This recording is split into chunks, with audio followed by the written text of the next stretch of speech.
আপনারা গণভবন ঘেরাও করেছেন, আপনারা শেখ হাসিনাকে উৎখাত করেছেন। আমরা এখন গণতান্ত্রিক ভাবে, নিয়মতান্ত্রিক ভাবে আমরা সংস্কারের মাধ্যমে নতুন বাংলাদেশ প্রতিষ্ঠা করতে চাই। এমন একটা দেশে আমরা আসলে বসবাস করি যেখানে বাসের ফিটনেস থাকে না।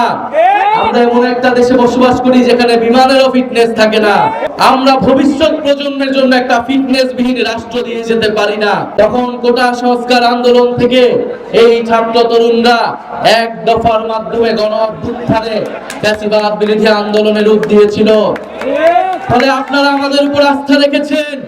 আস্থা রেখে আপনারা 5ই আগস্ট ঢাকা শহরে গিয়েছিলেন মার্চ করতে।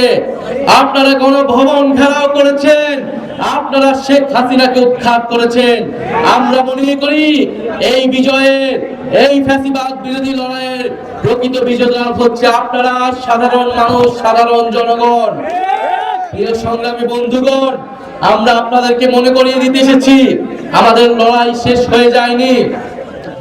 আমরা একটা নতুন বাংলাদেশ, নতুন বন্দোবস্ত প্রতিষ্ঠা না হওয়া পর্যন্ত আমরা 5ই আগস্ট যে গণভবনে গিয়েছিলাম, আমরা যেই লক্ষ্যে মার্চ টু ঢাকা করেছিলাম, সেই লক্ষ্য অর্জিত না হওয়া পর্যন্ত আমাদের লড়াই চালিয়ে যেতে হবে। আমরা বিপ্লব এবং গণ অভ্যুত্থানের মধ্যে ফ্যাসিবাদকে উৎখাত করেছিলাম।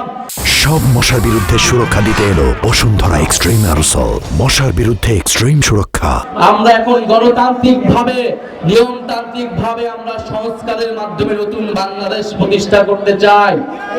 প্রিয় সুনামগঞ্জবাসী, আপনারা দেখেছেন কিছুদিন আগে মাইলস্টোন কলেজে বিমান বিধ্বস্তের মর্মান্তিক ঘটনা ঘটেছে।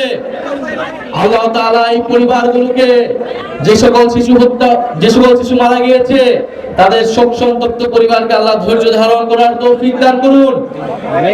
আমরা বলতে চাই এমন একটা দেশে আমরা আসলে বসবাস করি যেখানে বাসের ফিটনেস থাকে না। আমরা এমন একটা দেশে বসবাস করি যেখানে বিমানেরও ফিটনেস থাকে না। আমরা এমন একটা দেশে বসবাস করি যেখানে মানুষেরও ফিটনেস থাকে না, রাষ্ট্রেরও ফিটনেস থাকে না।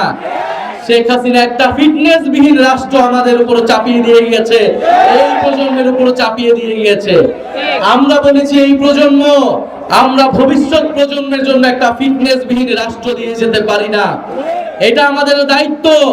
আপনাদের সন্তানরা যারা জীবন দিয়েছে, যারা আজকে এখানে একজন শহীদ পরিবারের বাবা রয়েছেন, শহীদ সোহাগের বাবা রয়েছেন, যারা রাস্তায় জীবন দিয়েছিলেন, তাদের জন্য হলেও, তাদের আকাঙ্ক্ষা পূরণের জন্য হলো, ভবিষ্যৎ প্রজন্মের জন্য হলো, এই রাষ্ট্রের ফিটনেস আমাদেরকে তৈরি করতে হবে, এই রাষ্ট্রের মেরামত আমাদেরকে তৈরি করতে হবে।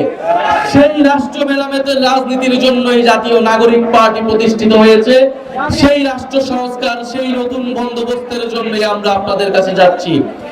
প্রিয় সংগ্রামী সুনামগঞ্জবাসী, আমরা জানি সুনামগঞ্জ হাওর কেন্দ্রিক এলাকা। নদী, পানি এবং কৃষির সাথে মিলেমিশে মানুষের জীবন সংগ্রাম।